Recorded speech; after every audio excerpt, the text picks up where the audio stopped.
Bismillahirrahmanirrahim. Assalamualaikum warahmatullahi wabarakatuh. Perkenalkan, nama saya Nona Cynthia Rizky Hayati dengan NIM E1C020134 dari kelas 5E, Prodi Pendidikan Bahasa dan Sastra Indonesia, Fakultas Keguruan dan Ilmu Pendidikan Universitas Mataram. Pada kesempatan ini, saya akan menjelaskan beberapa topik yang terdapat dalam materi psikologi sastra sebagai tugas untuk memenuhi ujian akhir semester mata kuliah psikologi sastra. Baik, untuk materi yang pertama di sini adalah psikologi sastra dan hubungan psikologi dengan kesusastraan. Ilmu psikologi adalah kajian tentang menguraikan kejiwaan seseorang dan dalam kaitannya dengan sastra digunakan untuk meneliti alam bawah sadar pengarangnya atau pembuat karya sastra tersebut. Psikologi turut berperan penting dalam menganalisis sebuah karya sastra dengan melihat dari sudut pandang kejiwaannya, baik dari sudut pandang pengarang, tokohnya, atau karya itu sendiri. Dengan demikian, adanya konflik batin dalam satu proses pembuatan karya sastra menarik untuk dianalisa menggunakan ilmu psikologi, dan pada akhirnya lahir ilmu baru berupa psikologi sastra. Selanjutnya di sini, lalu mengapa karya sastra itu bisa dianalisis menggunakan ilmu psikologi? Jadi di sini saya mencantumkan beberapa alasan. Yang pertama, menilai suatu karya dengan psikologi. Ilmu psikologi dapat digunakan untuk menilai suatu karya sastra karena dapat menjelaskan proses kreatif di balik pembuatannya. Contohnya, kebiasaan seorang pengarang untuk merevisi dan menulis ulang karyanya sendiri. Psikologi berperan dalam studi mengenai perbaikan naskah, koreksi yang dilakukan, dan lain-lain. Gunanya agar kita dapat melihat adanya keretakan, ketidakteraturan, perubahan atau distorsi yang tergolong sangat penting bagi suatu karya sastra itu. Kemudian yang kedua, menganalisis tokoh dalam karya sastra. Gunanya ilmu psikologi dalam karya sastra lainnya adalah untuk menganalisa tokoh-tokoh yang ada dalam suatu drama atau novel secara psikologi. Karena terkadang pengarang memasuki teori psikologi yang diketahuinya ke dalam karya dan para tokoh ciptaannya walaupun secara sadar atau tidak. Yang ketiga, menganalisis jiwa pengarang. Pengarang memiliki jiwa yang berkaitan dengan karyanya sendiri. Ilmu psikologi dapat digunakan untuk menganalisa bagaimana keadaan jiwa pengarang pada saat ia membuat karyanya tersebut. Hal ini melibatkan pelacakan riwayat hidup pengarang karena anggapan bahwa peristiwa masa kecil akan turut mempengaruhi masalah kejiwaan dan proses penciptaan sang pengarang. Dengan demikian, kita dapat mengetahui adanya nilai kejiwaan pada satu karya sastra tertentu dan apa yang mempengaruhi proses penciptaannya.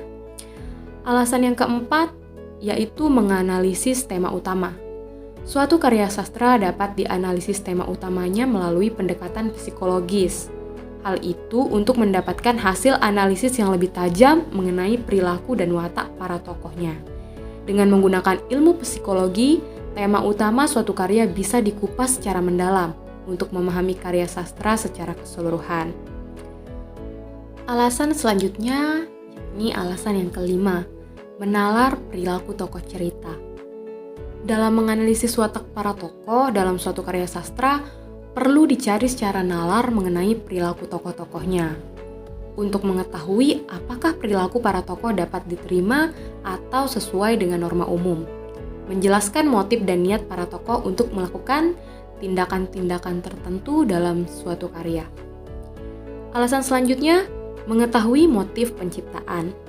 Suatu karya sastra diciptakan dengan motif tertentu di baliknya. Motif penciptaan tersebut harus diketahui dengan benar dan tepat untuk memahami suatu karya sastra. Perlu dilihat apakah penciptaan disebabkan oleh endapan pada pengalaman batin pengarangnya atau adanya keinginan yang tidak terpenuhi yang menjadi suatu kekecewaan akan suatu hal yang disalurkan lewat tulisannya. Selanjutnya, mengkaji konflik pada suatu karya sastra.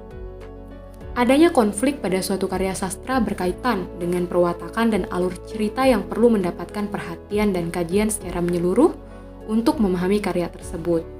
Menganalisis konflik melibatkan analisa apakah konflik yang terjadi pada dalam diri tokoh cerita, konflik dengan tokoh lainnya, atau konflik dengan situasi yang berada di luar diri sang tokoh. Kemudian yang terakhir di sini menganalisa pengaruh karya sastra. Suatu karya sastra tentunya akan mempunyai pengaruh terhadap pembacanya, dan yang perlu dianalisa adalah apabila pengaruh tersebut dapat meninggalkan kesan mendalam pada para pembacanya dan pada akhirnya menimbulkan dampak pada para pembacanya. Materi selanjutnya mengenai psikologi pengarang dan bentuk penerapannya dalam penelitian psikologi sastra. Kepribadian pengarang adalah kondisi permasalahan pengarang yang berdampak terhadap ruh suatu karya. Kepribadian tersebut dapat dibentuk melalui pergaulan dan interaksi. Kepribadian pengarang yang kreatif memiliki minat yang luas serta mandiri dalam berpikir. Selain itu, pengarang memiliki sifat rasa ingin tahu yang tinggi. Oleh sebab itu, pengarang begitu pandai dalam meramu imajinasi menjadi sebuah karya. Karya-karya sastra lahir dari seorang penyair yang sedang berada dalam kondisi kejiwaan tertentu. Artinya, pemahaman seorang peneliti terhadap aspek psikologi pengarang dalam konteks ini perlu dilakukan. Informasi tentang aspek psikologi pengarang dapat diperoleh bukan hanya dari yang bersangkutan secara langsung, bisa melalui wawancara, ngobrol, maupun tulisan ataupun buku hariannya. Tetapi seorang peneliti juga dapat secara langsung bergaul sendiri dan mengamati apa yang terjadi dan dialami oleh seorang pengarang. Namun hal ini tentu saja hanya dapat dilakukan apabila pengarang masih hidup dan sezaman dengan peneliti. Maka dapat dikemukakan bahwa penerapan ilmu psikologi pengarang dalam penelitian psikologi sastra ialah kita sebagai pembaca dapat mengetahui bagaimana aspek kejiwaan pengarang yang berhubungan dengan penciptaan karya sastranya, pengalaman individual dan lingkungan pengarang, dan juga tujuan khusus yang mendorong pengarang tersebut untuk menciptakan sebuah karya sastra. Selanjutnya, psikologi pembaca dan bentuk penerapannya dalam penelitian psikologi sastra. Psikologi pembaca merupakan salah satu jenis kajian psikologi sastra yang memfokuskan pada pembaca, yang ketika membaca dan menginterpretasikan karya sastra mengalami berbagai situasi kejiwaan. Yang menjadi subjek kajian dalam psikologi pembaca adalah pembaca yang secara nyata membaca, menghayati, dan menginterpretasikan karya sastra.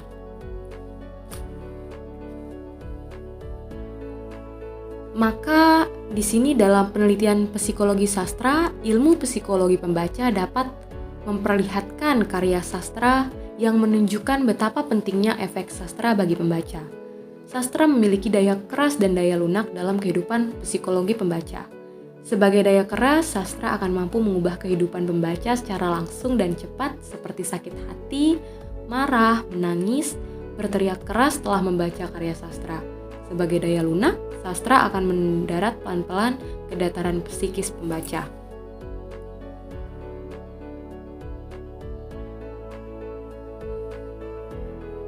Topik selanjutnya mengenai pokok-pokok teori psikoanalisis Sigmund Freud. Pertama di sini ada ID, kemudian ego dan superego.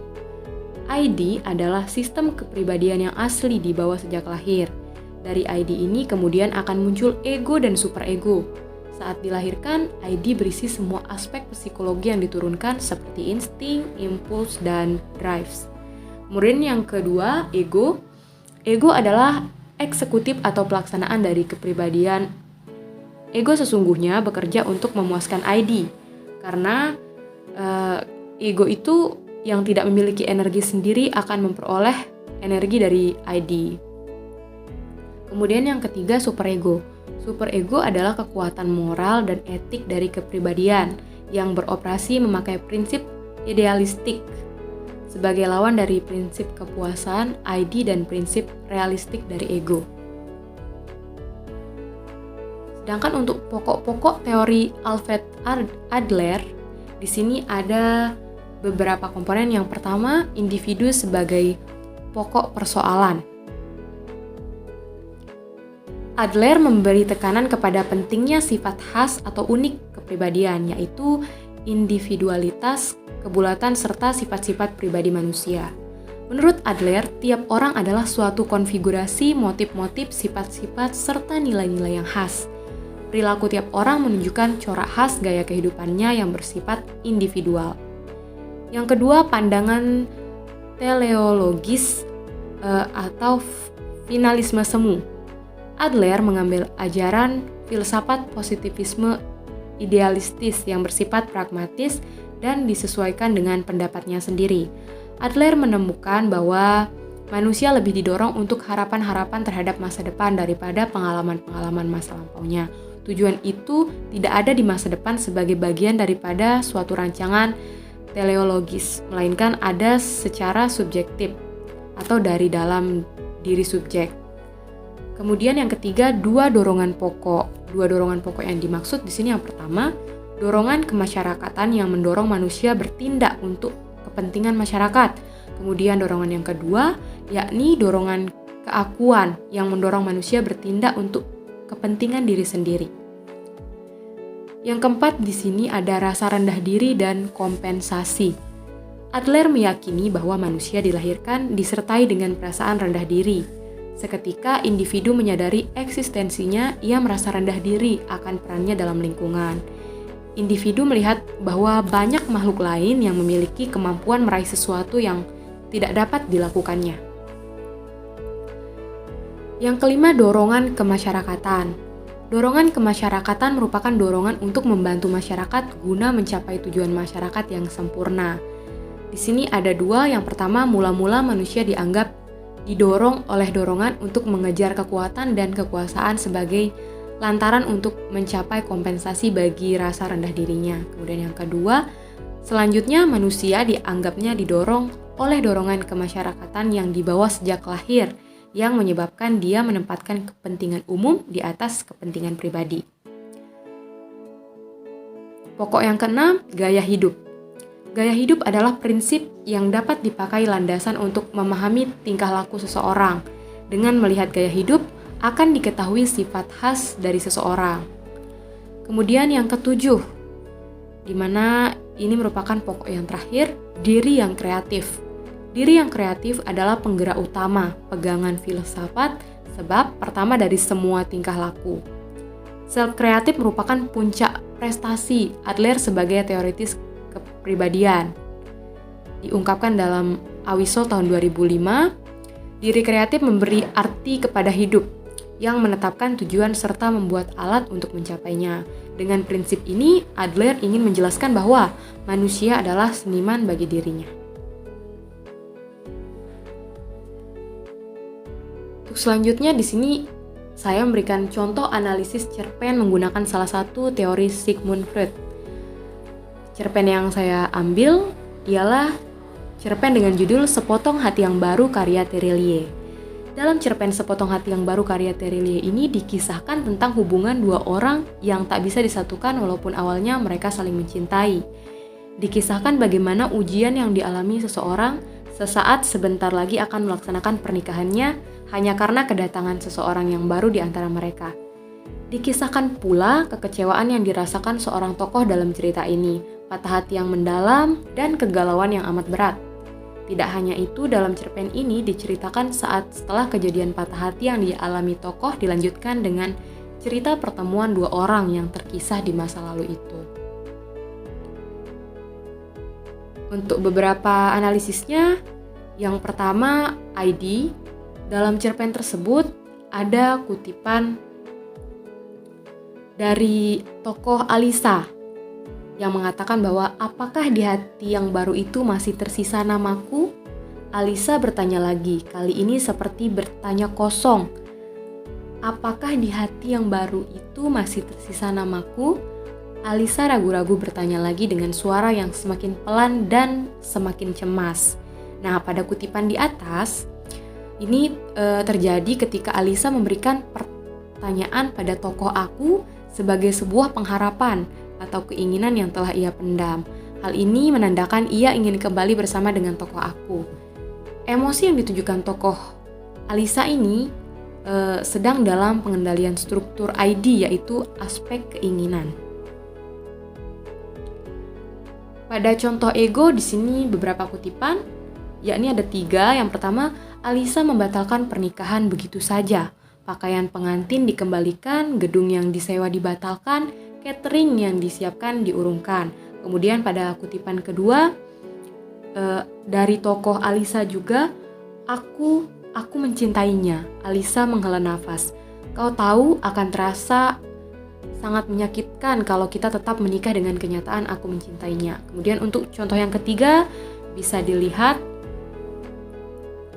Nah, pada ketiga contoh kutipan ini, egonya berupa tindakan didapatkan dari tokoh Alisa. Ia dengan tiba-tiba membatalkan pernikahan dengan tokoh aku sebab ingin memenuhi ID-nya untuk bersama laki-laki yang dia cintai selain tokoh aku. Kemudian dengan perasaan itulah ia melakukan tindakan, yaitu pergi meninggalkan tokoh aku untuk waktu yang cukup lama. Sedangkan di sini untuk contoh kutipan yang termasuk dalam superego. Dan aku sungguh tidak mengerti mengapa aku harus menemuinya. Semua itu sudah selesai. Bangunan hubungan kami sudah hancur berkeping-keping, bahkan jejak pondasinya pun tidak ada lagi. Hanyut tercabut setahun silam, tapi aku toh tetap menemuinya. Di tempat pertama kali aku mengenalnya, di tempat dia membatalkan begitu saja rencana pernikahan kami, di tempat kenangan kami. Pada kutipan itu, tokoh aku menunjukkan aspek superego dari bagaimana tokoh aku masih menunjukkan sikap menghargai orang lain saat ia diminta datang untuk menemui tokoh Alisa yang sebelumnya pernah membuat luka di masa lalunya. Bahkan ia diminta datang di tempat di mana dia terakhir kali bertemu Alisa sebelum Alisa meninggalkannya. Baik, jadi itu dia tadi beberapa pokok-pokok pembahasan yang ada dalam materi psikologi sastra. Kemudian yang terakhir saya akan memberikan kesimpulan di sini. Psikologi sastra merupakan salah satu kajian sastra yang bersifat interdisipliner karena memahami dan mengkaji sastra dengan menggunakan berbagai konsep dan kerangka teori yang ada dalam psikologi. Psikologi sastra mempunyai 4 kemungkinan pengertian, yaitu studi psikologi pengarang sebagai tipe atau sebagai pribadi, proses kreatif, studi tipe dan hukum-hukum psikologi yang diterapkan pada karya sastra, dan mempelajari dampak sastra pada pembacanya. Baik, demikian kesimpulan yang dapat saya berikan. Semoga video ini dapat bermanfaat dan menambah wawasan kita semua. Apabila ada kekurangan dalam video saya ucapkan mohon maaf. Dan akhir kata, wabillahi taufiq wal hidayah. Wassalamualaikum warahmatullahi wabarakatuh.